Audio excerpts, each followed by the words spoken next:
Hi everybody, this is Chapter 13 of The Fate of the Russian Revolution, Lost Text of Critical Marxism, Volume 2, The Two Trotskyisms Confront Stalinism, edited by Sean Matt-Gamna. Chapter 13 is titled, The Working Class is Central. The first piece is titled, A Letter to the Workers of the USSR by Leon Trotsky, or it's labeled that, A Letter to the Workers of the USSR. This is originally published in Fourth International, October 1940.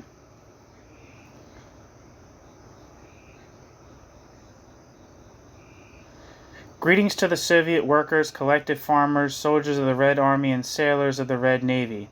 Greetings from distant Mexico, where I found refuge after the Stalinist clique had me exiled to Turkey, and after the bourgeoisie had me hounded from country to country!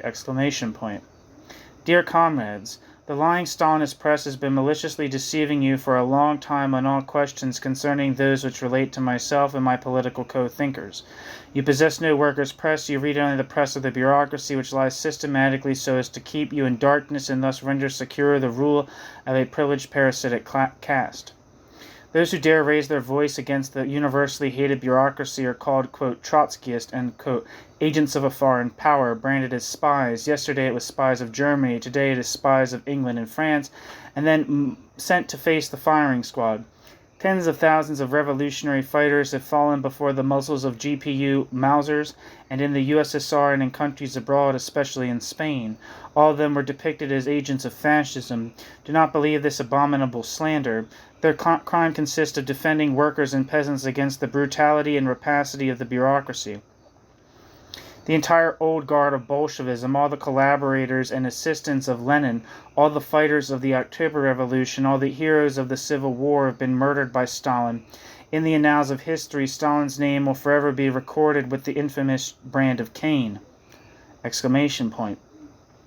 The October Revolution was accomplished for the sake of the toilers and not for the sake of the new parasites, but due to the lag of world revolution, due to the fatigue and to a large measure the backwardness of the Russian workers and especially the Russian peasants, there raised itself over the Soviet Republic and against its peoples a new oppressive and parasitic caste whose leader is Stalin.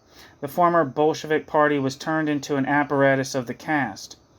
The world organization which the Communist International once was is today a pliant tool of the Moscow oligarchy. Soviets of workers and peasants have long perished. They have been replaced by degenerate commissars, secretaries, and GPU agents.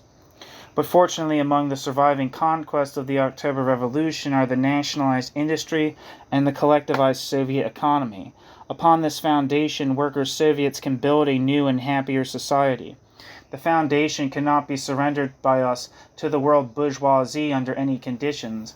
It is the duty of revolutionists to defend tooth and nail every position gained by the working class, whether it involves democratic rights, wage scales, or so colossal a conquest of mankind as the nationalization of the means of production and planned economy.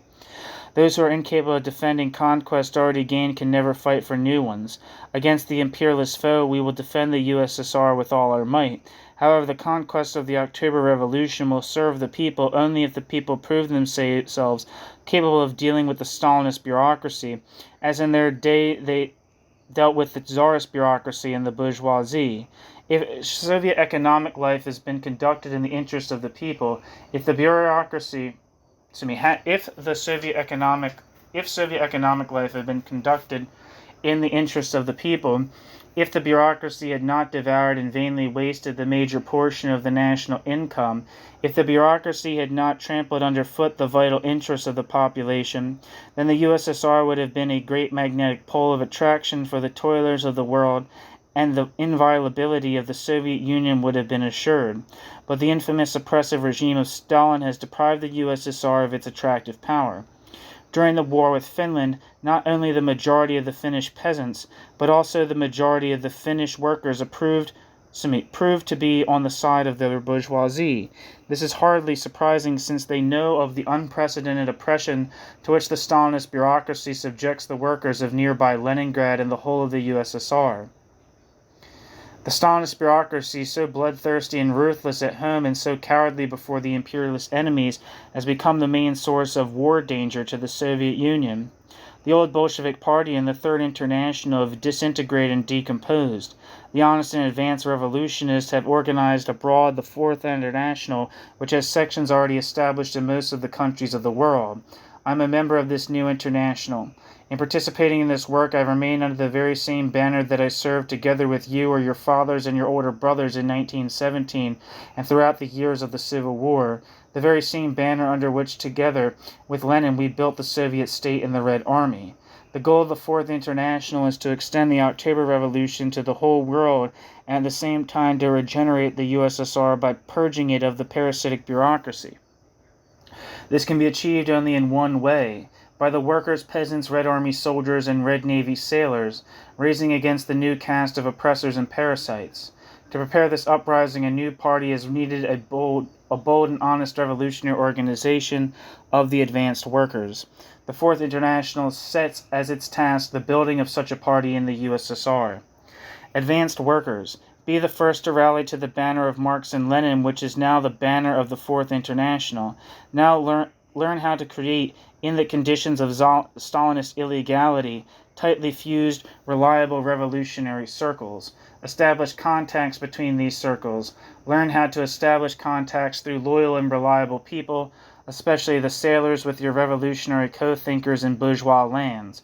It is difficult, but it can be done. The present war will spread more and more, piling ruins on ruins, breeding more and more sorrow, despair, and protest, driving the whole world toward new revolutionary explosions. The world revolutions shall reinvigorate the Soviet working masses with new courage and resoluteness, and shall undermine the bureaucratic props of Stalin's caste. It is necessary to prepare for this hour by stubborn, systematic revolutionary work. The fate of our country, the future of our people, the destiny of our children and grandchildren are at stake. Down with Cain, Stalin, and his Camarilla. Down with the rapacious bureaucracy. Long live the Soviet Union, the fortress of the toilers. Long live the World Socialist Revolution. Fraternally, Leon Trotsky, May 1940. Warning! Exclamation point. Stalin's press will of course declare that this letter is transmitted to the USSR by, quote, agents of imperialism, end quote. Be forewarned that this too is a lie. This letter will reach the USSR through reliable revolutionists who are prepared to risk their lives for the cause of socialism. Make copies of this letter and give it the widest possible circulation. Leon Trotsky.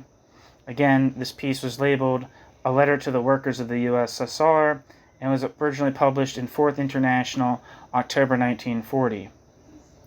The next piece is labeled Trotsky's partner, Natalia Sedova, broadcast to the Russian workers. This is from 1956.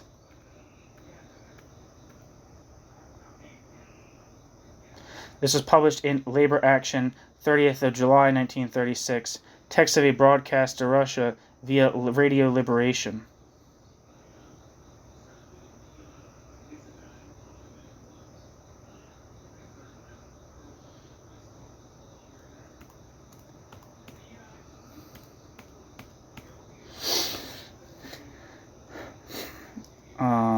This is Natalia Ivanovna Sedova, widow of Leon Davidovich Trotsky, speaking from Mexico City. I'm addressing myself to the workers and peasants and in the first place to the young people in Soviet Russia. The present rulers, Khrushchev, Bulganin, Mikoyan, and others, having inherited the Stalinist dictatorship, are conducting an intensive propaganda campaign so as to distract from themselves the powerful wave of dissatisfaction and hatred for the thieves of the victories of the proletarian revolution, a wave which grew in your hearts. They are the same men who supported Stalin in all his bloody massacres, the aim of which was to frighten you with terror and thus to retain power in the hands of the Stalinist bureaucracy. The very method of the campaign through which these men hope to absolve themselves of responsibility for their heinous crimes bears witness to the fact that the ruling clique is Stalin's faithful successor. Stalin always followed the, quote, scapegoat, end quote, method for failures of plans and orders arbitrarily enforced from above. Local bureaucrats tagged the blame on helpless workers and peasants, and the GPU, parenthesis, secret police, end parenthesis, did the rest. Stalin himself did not spare even his most devoted servants, especially if they betrayed any trace of indecision or doubts. Stalin forced them to confess uncommitted crimes and heaped on them the blame for the decay and corruption of the regime. This method was already devised during the period of the old struggle against the left opposition headed by Leon Trotsky, and this method subsequently became the chief characteristic of the Stalinist system.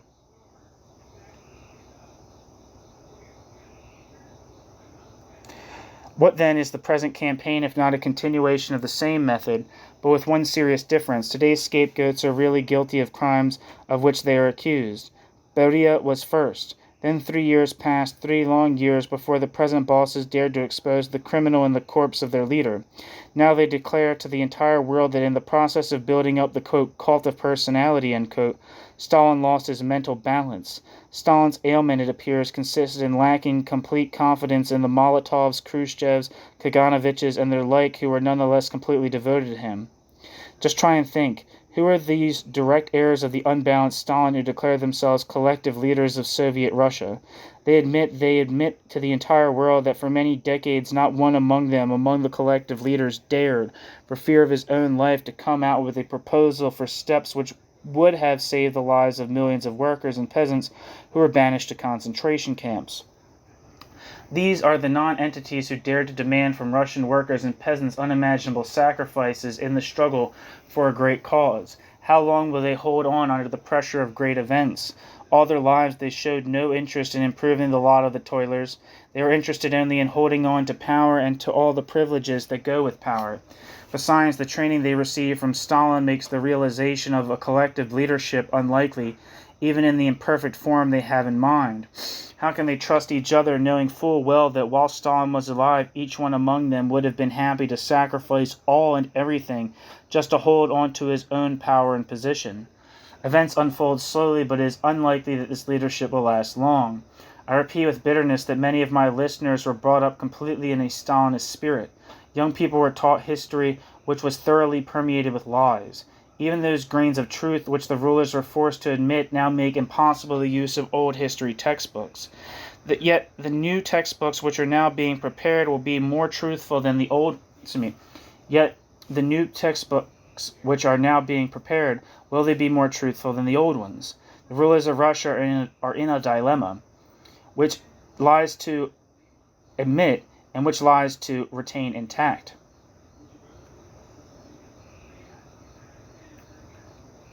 How can Khrushchev admit that the campaign of annihilation of the Stalinist leadership in the Ukraine, including Kosyor, Antonov, Ovseyenko, and others, a campaign which Khrushchev himself conducted while Stalin was alive, was based on lies?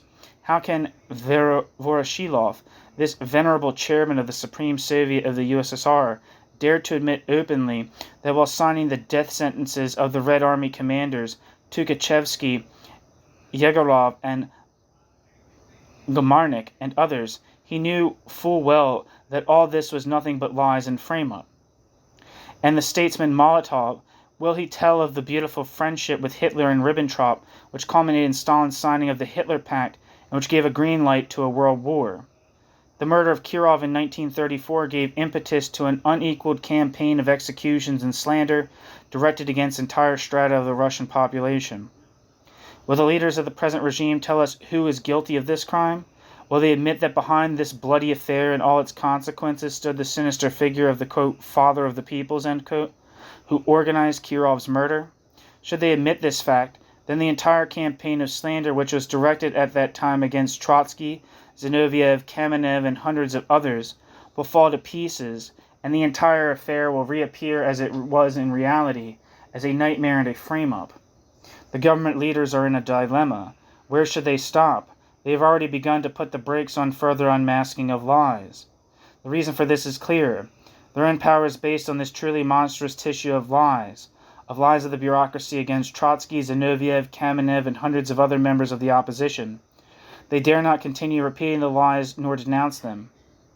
Hence they try to divide the Stalinist period into two periods, the first period during which they enthusiastically elevated Stalin to the dictator's throne, and the second period when Stalin elevated himself to the status of a deity, and thrust in his followers the, quote, cult of personality, end quote. The world press is full of quotations from the old speeches of Khrushchev, Mikoyan, and others. It is impossible to repeat these speeches without revulsion. Besides, I am sure that you, in Soviet Russia, are familiar with these quotations even better than the world press. No, the crimes began not from the moment the leader became mentally unbalanced. The so-called, quote, cult of personality, end quote, was a natural consequence of the entire period after the death of Lenin and the banishment of Trotsky. Everything you were taught about Trotsky since that time is vile slander. Those who participated in the revolution and went through the revolution's first heroic stages could not believe those lies, but serious changes in the balance of social power will require before you, young people, will be required before you, young people, will be able to uncover historical truth. In his testament, Lenin warned the party as follows, quote, I propose to the comrades that they find a way to remove Stalin from that position and appoint it to another man, more patient, more loyal, more polite, and more attentive to comrades, less capricious, etc., end quote. These lines were written on the 25th of December 1922. Further, on the 4th of January 1923, Lenin condemned Stalin's position on the Georgian problem and entrusted Trotsky with launching a fight against it. And in a third document, Lenin declared that he breaks off all personal and comradely relations with Stalin. While Lenin was still alive, Stalin concentrated in his hands tremendous power by placing his men in important posts. Lenin's testament was not carried out and its publication was forbidden. Lenin and Trotsky not only recognized collective leadership within the party, but also acted in complete accordance with this principle. To Lenin and Trotsky, collective leadership meant not only discussion in upper party echelons, where decisions were made by a majority of votes after a broad exchange of views. They could not envisage collective leadership without an active democratic party organization from top to bottom. And not just in peacetime either. Animated discussions sharply expressing different views existed even in the most critical periods. It was the suppression of party democracy and the subjugation of the weakened party to the Stalinist sham of a monolithic party organization which tolerated no disagreements, which resulted in the destruction of the party as a Bolshevik party and in the establishment of a dictatorship on the summit, that is, in the, quote, cult of personality, end quote. Leon Davidovich, bracket, Trotsky, end bracket, understood that by continuing the exposure of the counter-revolutionary regime, Trotsky was undoubtedly risking his own life. Yet this consideration did not prevent Trotsky from merciless criticism, bracket, of the regime, end bracket. Day after day, until the last hour of his life, Trotsky continued to appeal to revolutionary workers of the world to rise against these oppressors. The plan for the industrialization of the country was worked out by Trotsky. However, at that time, Stalin and his clique put their stakes on the peasants and fought this plan. Only after Trotsky was exiled to Alma-Ata, and after the opposition was suppressed, was Stalin forced to begin the industrialization of the country. He did it in his own manner, with unheard-of cruelty and at the cost of tremendous sacrifices on the part of the population. Trotsky sharply condemned this method, as well as the forced collectivization of the peasants, which was accompanied by savage repressions, mass deportations and arrests, and which resulted in the general famine in the Ukraine, during which millions of peasants died. Trotsky also fought against the system of slave labor in the concentration camps. His unmasking and condemnation of all these evil doings of Stalin, and finally his eloquent response to the sham Moscow trials, enraged the Stalinist clique, which decided to get rid of Trotsky. This was done by the dictator's henchmen on the 20th of August 1940. It is unlikely that the news of the famous commission which investigated the Moscow trials, the chairman of which was the noted American philosopher John Dewey, has reached you. This commission, which heard the testimony of Trotsky and others, which carefully examined all the accusations, arrived at the conclusion that Trotsky and his son, Leon Lvovich Sadov, who were accused during these trials, were innocent. The press throughout the world closely followed the work and the verdict of the commission. From my distant exile, where I have already spent so many years, I find it difficult to estimate the number of people in Russia who would believe the accusations against Trotsky and others. Abroad, no one believes any longer in the vile slander that Trotsky allegedly was linked with fascists, foreign powers, espionage, and the like. Russia's present rulers look into the future with some confidence. They know that during the reign of the leader, capital L, all the heroic figures of the proletarian revolution were done away with. Russia's present rulers believe that nowhere in the world are there any forces that might threaten them. Among themselves, they have signed a temporary truce under the guise of collective leadership. The only danger they see is discord among themselves. But they are wrong. Even a weak blow to the myth which they themselves created, even a partial unmasking of the falsehood of the regime on which their rule is based, cannot but sow doubts and discord among the new growing generation. Idealism was always the characteristic and strength of youth. I am convinced that the doubts will crush the hard convictions and that the youth will not abandon its search for truth until it will find all the truth. Woe then unto the false leaders. Lately, the press throughout the world has been busy with the so-called anti-Stalinist speech of Khrushchev, which he made at a closed meeting before the end of the 20th Congress. Foreign delegates were not permitted to attend, and the speech itself was not published in Soviet Russia, and hence you are not familiar with it. In his speech, which lasted for a few hours, Khrushchev continued the downgrading of Stalin. It was a terrible and at the same time a pitiful speech. The enumeration of crimes could not fail to shake in the listeners and also the readers. How could this happen? How could one reach such a monstrous downfall? Quote, cult of personality, end quote, they say, ... Yet an individual is linked to the environment which supports him, and the environment, devoid of lofty ideological motivations, was unable to say no to the master in the Kremlin, to criticize the totalitarian regimes of decay and falsehood in front of the leader. Stalinist bureaucrats are now forced to rid themselves at least of part of the load by passive admissions, and out of fear of the masses by the slogan, quote, back to Lenin, end quote. Stalin also claimed verbally Lenin's mantle, but in his actions he contradicted Lenin. In the end, no admissions and promises can save the decayed Stalinist oligarchy. The task of overthrowing Stalinism is the task of the Russian workers and peasants. I send you my greetings and fiery confidence in your victory. And that's the end of the piece, which is labeled Trotsky's partner, Natalia Sedova, broadcast to the Russian workers. Natalia Sedova at 1956.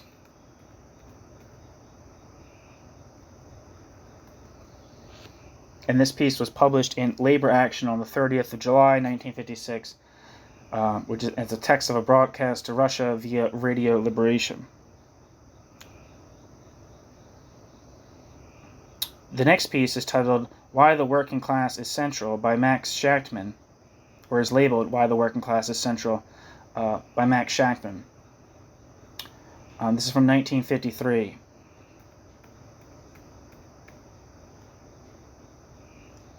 And it says it's from a speech delivered on the 18th of November 1953, printed in Labor Action 30th of November 1953.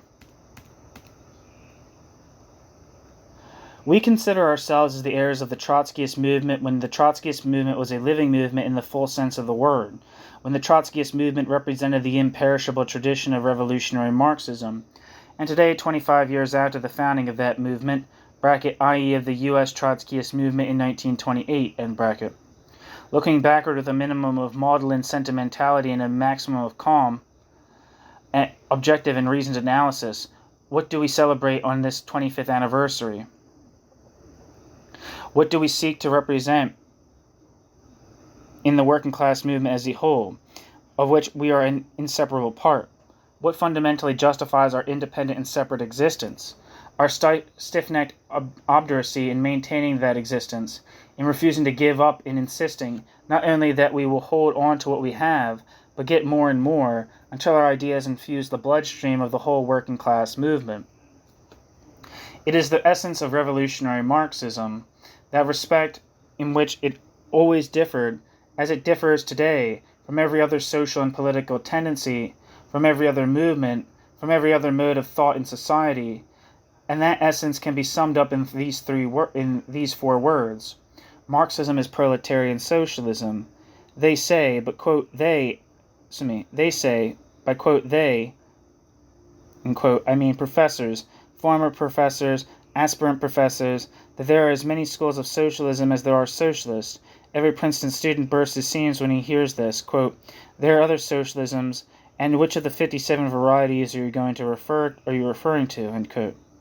I, who like a joke as well as the next man, will be the last man in the world to dream of depraving these poor, intellectually poverty-stricken apologists for a decaying capitalist social order of their little joke, and you will admit it is little. So I will say, yes, historic and actually, if it will make you happy, and after all, we socialists are the extension of happiness, there are 57 and even a greater number of socialisms. When Marx came on the intellectual scene in Germany, in France, in Belgium, and in England, there were any number of socialisms, and there were socialisms before Marx was born, and there were socialisms promulgated after Marx died. Marx mentioned a few in his deathless Communist Manifesto. There were the, quote, true socialists, the Christian socialists, the reformer socialists, cooperative socialists, bourgeois socialists, feudal socialists, agrarian socialists, royal and imperial Prussian socialists. They existed and continue to exist. In our time, we had, quote, national socialists, end quote. We had, if I may say so, quote, Stalinist socialism, end quote. Stalinist socialism, I don't like to say that, but we do have all sorts of, quote, socialists, end quote. But even if it gives the professors and the Vassar students another burst seam, I say there is one socialism that we adhere to. Even if we will not say that this is the, quote, true, end quote, socialism, that is the, quote, right, end quote, socialism, that is the, quote, genuine, end quote, socialism, we'll say that it is our socialism. If you don't find it, quote, true, end quote, you can become a royal and imperial Prussian socialist, you can become a Stalinist, quote, socialist, you can become, parenthesis, every man is entitled to his joke, end parenthesis, a, quote, Sidney Hook socialist, end quote. For we believe in everybody having the right to be any kind of socialist or anti-socialist he wants. We claim no more for our socialism than the fact that it is ours. Marxian socialism is distinguished from all the others, not in the fact that it holds to the so-called labor theory of value, and not even in the fact that it developed the ideas of dialectical materialism, and not even in the fact that it participates in and prosecutes the class struggle. Its fundamental and irreconcilable difference with all the others is this: Marxism is proletarian socialism. The great discovery of Marxism, which distinguished Marxism as a new socialism in Marxism's day, what distinguished the great discovery of Karl Marx in his search for a, quote, bearer of philosophy, end quote, as he used to say in his early days, in his search for a, quote, carrier, end quote, out of the contradictions of capitalism, the great discovery of Marxism was the revolutionary character of the modern proletariat. That is the essence, that is the durable characteristic of Marxian socialism. Proletarian socialism, scientific socialism, as distinct from all other socialist schools, from utopian socialism, dates from that great discovery, the social revolutionary character of the modern proletariat. When speaking of socialism and socialist revolution, we seek, quote, no condescending saviors, end quote, as our great battle hymn, The International, so ably says. We do not believe that well-wishing reforms, and there are well-wishing reformers, will solve the problems of society, let alone bring socialism. We are distinguished from them all in this one respect above all others. We believe that task belongs to the proletariat, only the proletariat itself. That is a world-shattering idea. It overshadows all social thought. The most profound, important, and lasting thought in Marxism, the most pregnant thought in Marxism is contained in Marx's phrase that the emancipation of the proletariat is the task of the proletariat itself. It is clear the most revolutionary idea ever conceived,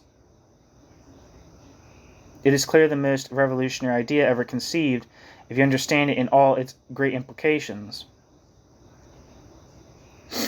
This is why we are in the tradition of the Paris Commune, for example, the first great attempt of the proletariat to emancipate itself. That is why we are in the tradition of the Great Revolution in Russia, the Bolshevik Revolution, the second great attempt of the proletariat to emancipate itself. That's why we defend it from its detractors. That's why we are so passionate about it. That's why we are, if you will, so, quote, dogmatic, end quote. We know that we are defending what we are defending, even if they do not always know what they are attacking. And that is what we learn all over again from Trotsky, what we have begun to forget, what we have begun to ignore, what we have begun to take for granted. If I may speak for myself, I can tell you I will never forget the explosion in my communist smugness when for the first time I read Trotsky's criticism of the draft program of the Comintern, written when Trotsky had already been banished to Alma Ata in 1928, written for the Sixth World Congress of the Communist International. What a commentary it is on the communist movement in 1928, so far back, that precious Marxian document, which is so fresh to this hour, had to be written in exile in Russian in 1928. In exile! Exclamation point. It had to be transmitted by theft. Cannon had to steal his copy in Mexico from the Comintern's secretariat and smuggle it into the U.S. It had to be disseminated here in the Communist Party illicitly to 3 or 4 people who would read it behind locked doors, because if the leaders of the Communist Party found out that we had it, let alone that we were reading it, let alone that we were favorably influenced by it, they would put us on trial and expel us, and they did. To read that work and to know what was really going on in the fight of Trotskyism, that it was always a question of international socialism versus national socialism, the coordinative effects to bring about socialism of the entire working class of the world, as against the messianic nationalistic utopian idea that it could be established in one country alone by the efforts of a benevolent bureaucracy of the working class, that had a shattering effect upon our thinking. We learned from Trotskyism what we hold so firmly to now. There can be no socialism without the working class of the world, no socialism without the working class of Russia. 25 years later, we see the results of building socialism without the international working class, without the Russian working class and against the Russian working class. No matter how many books you leaf through, no matter how old they are, there will you find the story of such an unendurable tyranny as has been established in the Stalinist countries, where, quote, socialism, end quote, has been built without the working class and against the working class, ? We are the living carriers and embodiment of the ideas to be learned from these events. We are its living teachers for those whom we can get to listen in these days of darkness, confusion, and cowardice. In this country, we have learned far more about the meaning of the idea of an American Labor Party, a labor party based on the trade unions, than we ever dreamed was represented by that idea when we first put it forward in 1922 in the American Communist movement, than when we put it forward again and again later in the Trotskyist movement. To us, it represents a declaration of independence of the working class, its first great step in the country towards self-emancipation, and also to us it represents the remedy for that series of tragedies, calamities, misunderstandings, and frustrations represented by New Dealism, that is, collaboration of the working class with the benevolent liberal bourgeoisie. And what it represents runs through everything we say and everything we do and everything we want others to do in the United States and elsewhere. Not with them, not under them, you yourselves are the masters not only of your own fate, but the masters of the fate of all society. If you take control of society into your own hands, that is your destiny, that is the hope of us all.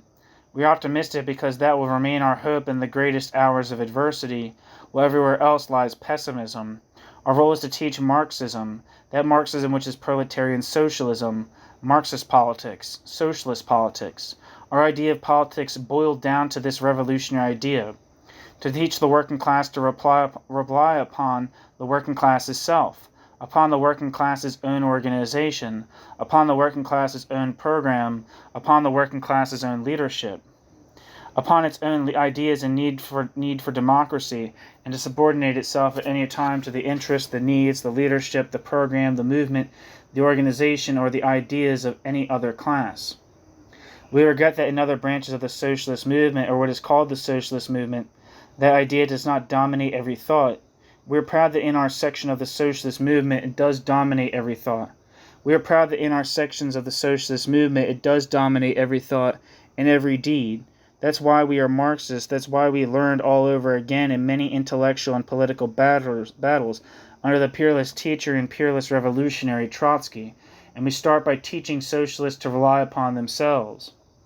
When we read for the first time the new course by Trotsky, his work directed against the first big and dangerous manifestations of bureaucratism in the Russian Soviet state, another explosion took place in our smugness.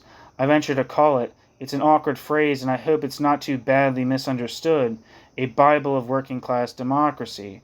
This was Trotsky's brilliant, simple, overwhelming pamphlet on how a socialist movement should act inside and outside, how a socialist state should act, how socialist leaders and socialist ranks, the socialist elders and the socialist youth should act towards themselves and one another, ... What we have learned more sturdily than ever before, what is more completely a part of our Marxian idea of proletarian socialism, is that there is no socialism and no progress to socialism without the working class.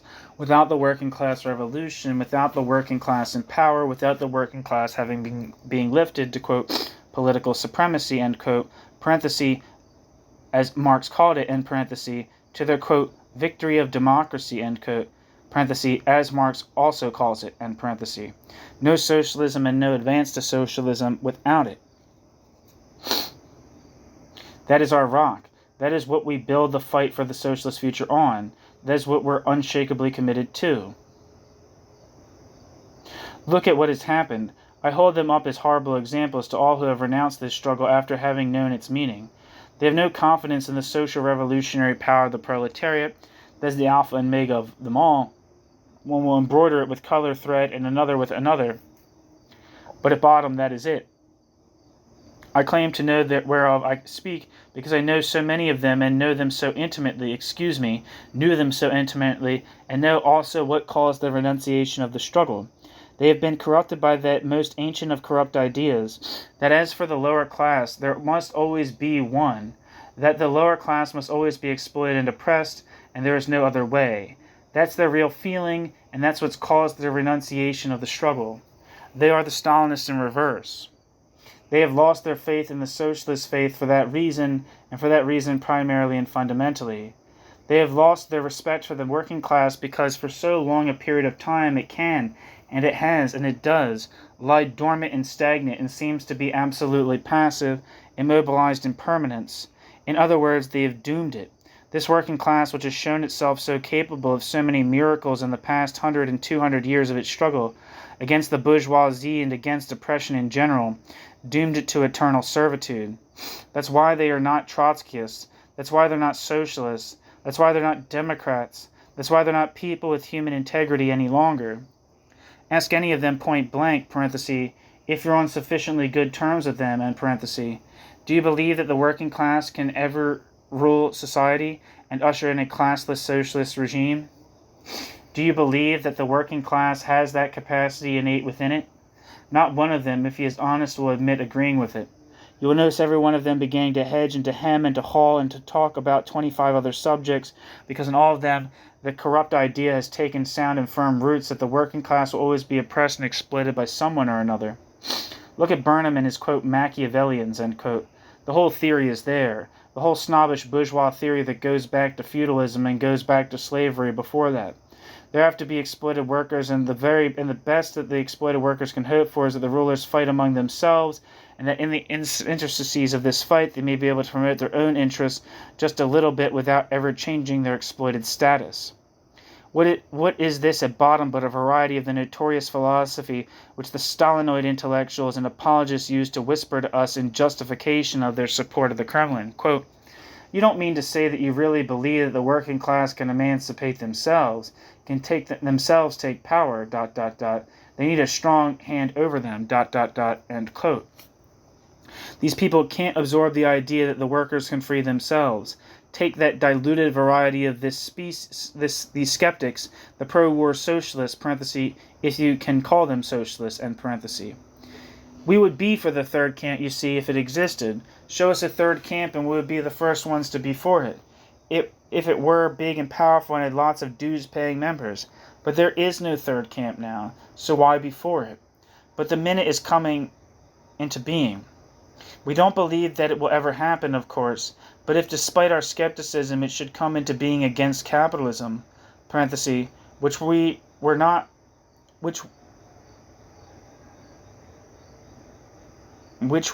really for, end parenthesis, and against Stalinism, parenthesis, which we detest, end parenthesis, we will support it with all the powers of speech and pen at our command, but until then allow us to be the snobs and careerists that we are. Those who swoon with delight at being accepted nowadays in respectable society, parenthesis, of which, alas, we are not a part, in parenthesis, have lost all respect for themselves. That's what it is with the cynics, with the somewhat milder version, the skeptics, the climbers, the turncoats, and the veterans who never saw combat in the class struggle, and who nevertheless have the effrontery to live off pensions from the bourgeoisie today in various institutions reserved for them exclusively. For us who have nothing in common with such people and want nothing in common with such people, in all their 57 schools, the 25th anniversary comes after a quarter century of defeats and setbacks. Yes, but defeats and setbacks accumulated only because men and movements left the working class in the lurch. But although it is silent so often, and silent for so long, and although it is disoriented, this proletariat, today's proletariat, or tomorrow's like yesterday's, will outlast this trial as it will outlast its old leaders and resume its iron march to socialist freedom. Our confidence in it maintained these 25 years is undiminished 25 years after we took up the banner of renewed faith in it and renewed willingness to learn from it, as well as to teach it what we know. For the man who lives for himself alone like a clod of mud in a ditch, like a solitary animal in a savage forest, 25 years of dedication to socialism is as incomprehensible as it is unendurable.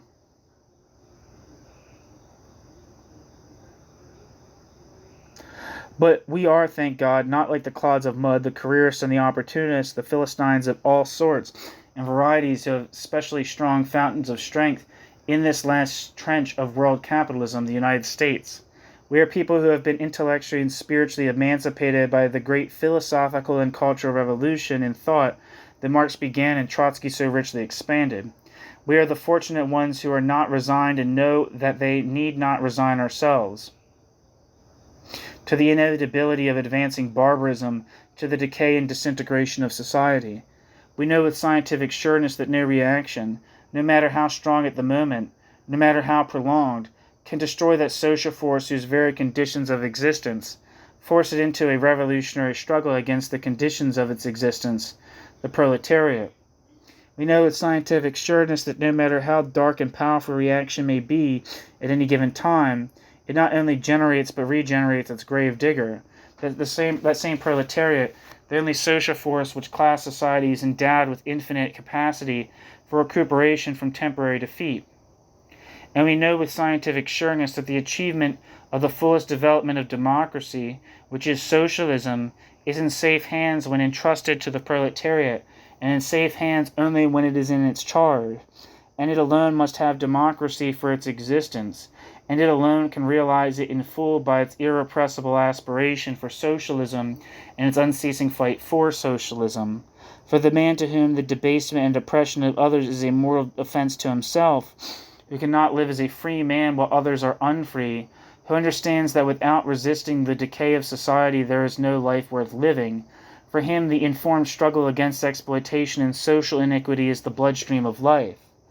It is indispensable to the self-realization of humanity, and therefore to the attainment of his own dignity, is the mark of his respect for his fellow man, of his yearning to gain the respect of others, and therewith to assure his respect for himself. For such men, and we count ourselves as such, these turbulent 25 years are a long episode that has given rich and stouter meaning to the moral life of all who passed through it with their loyalties unimpaired. And it is in this life, the life of freedom, that the founder of our contemporary movement, Leon Trotsky, was a startling example.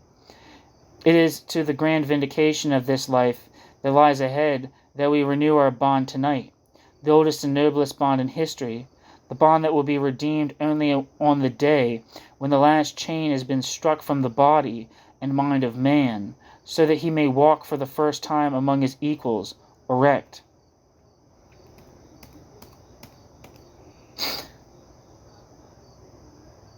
Again, this piece, that's the end of the piece, which is titled or labeled, Why the Working Class is Central.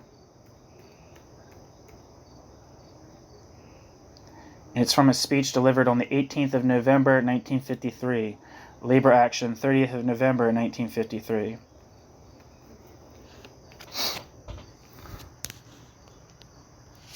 That is the end of Chapter 13. Thank you for listening.